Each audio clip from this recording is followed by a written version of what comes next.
Hey guys, welcome to watch today's Heroes Talk, and today let's talk about the game Heroes of Mavia. So this game is kind of like a Clash of Clans. It's a player versus player mobile-based strategy game where armies and bases are used as the in-game assets in battle for crypto. So in this game, you build your base to defend against the enemy invaders, and with all the precious resources you have like a gold, oil, and a ruby in-game currency, it provides 12 different infantry vehicles and air units to attack rival bases with. Each unit has a specific strength and weakness, making strategy planning essential before beginning the battle with your opponent. As for the in-game currency ruby, you can earn ruby by winning offensive battles, successfully defending your base, removing base obstacles, completing challenges, and much more. As for the NFT part, you can upgrade your base and your hero with a statue NFTs. I'll explain what a statue NFT is later. And you can use Ruby to upgrade your NFTs in the game, increasing their values. And the bases can only be grown by upgrading the HQ level with Ruby. Heroes can help your army attack opponents and defend your base. And the statues enhances your base performance. So one of the major functions of this game, it provides its own marketplace.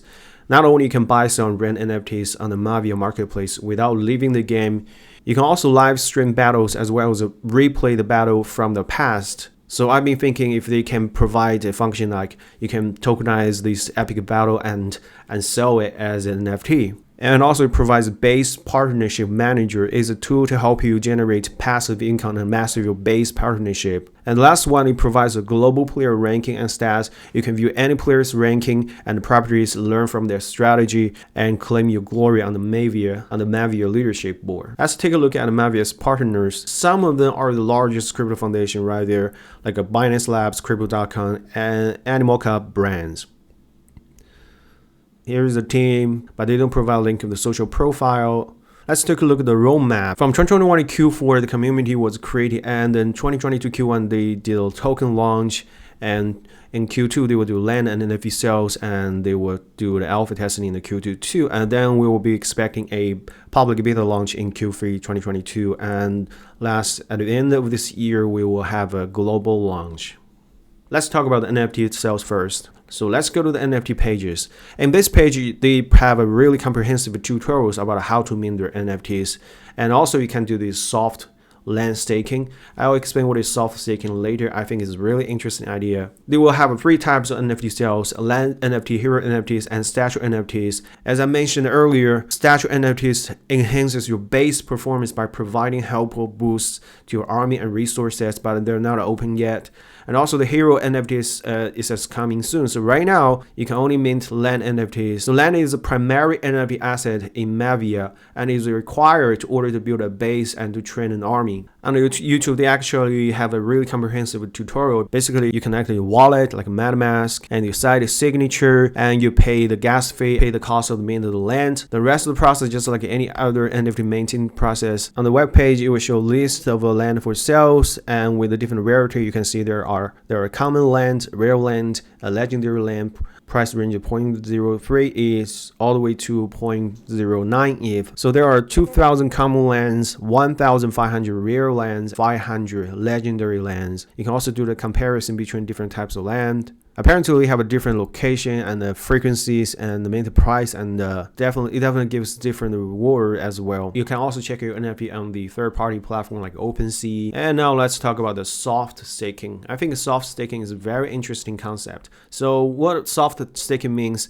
So basically, soft staking means you don't actually stake your asset. The NFT is still in your ERC20 wallet address. It never leaves your wallet address. How do they achieve that? First, let's talk about the rewards. So what's the reward for staking your NFT? First, you will receive a gold statue NFT. As I mentioned, statue NFT enhance your base performance. And reward number 2, mystery reward. It's like a mystery box, but it's only available for rare and legendary. Let's take a look at the screenshot of this soft staking process. And you have to lock your asset for at least 9 months.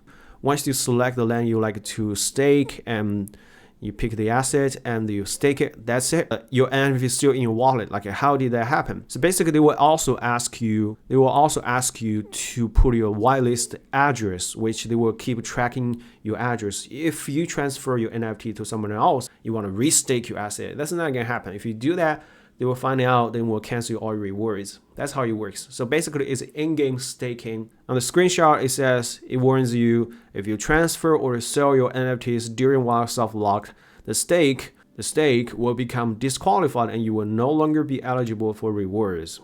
There we go.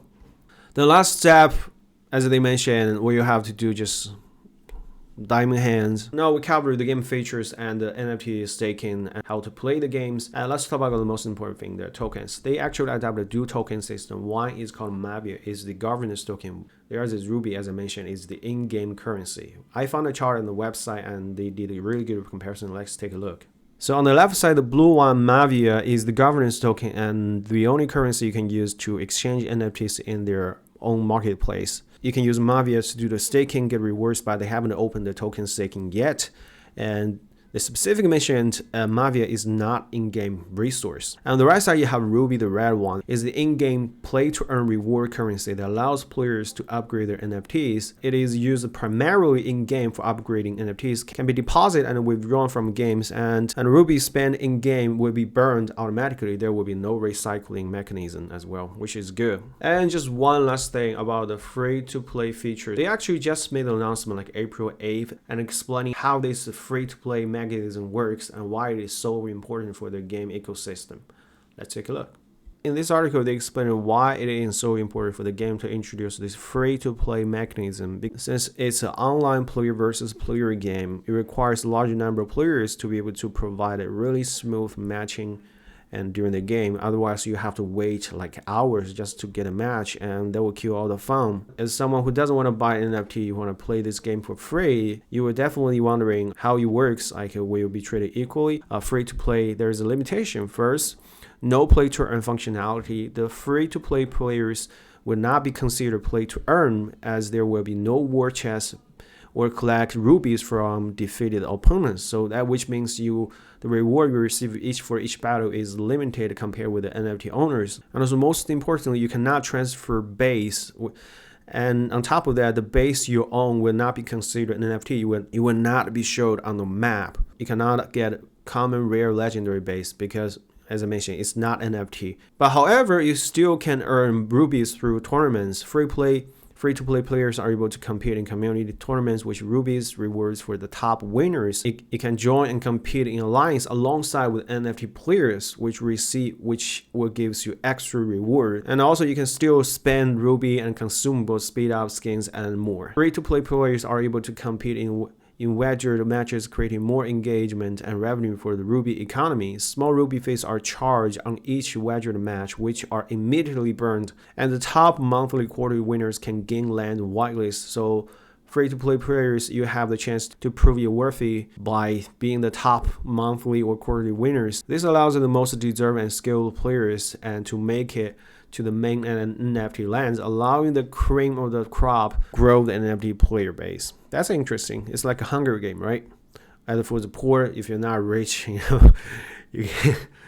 Okay, so far I think I covered pretty much everything. I think overall this project is well designed, and more importantly, they really know how to build a game, because I think as for the game, the most important feature is to make sure those people who paid are having a good time, So what's the purpose for being a free-to-play players? To be honest, in the game industry, like we all know that, the free-to-play gamers, the meaning of your existence is to bring good experience to those people who paid.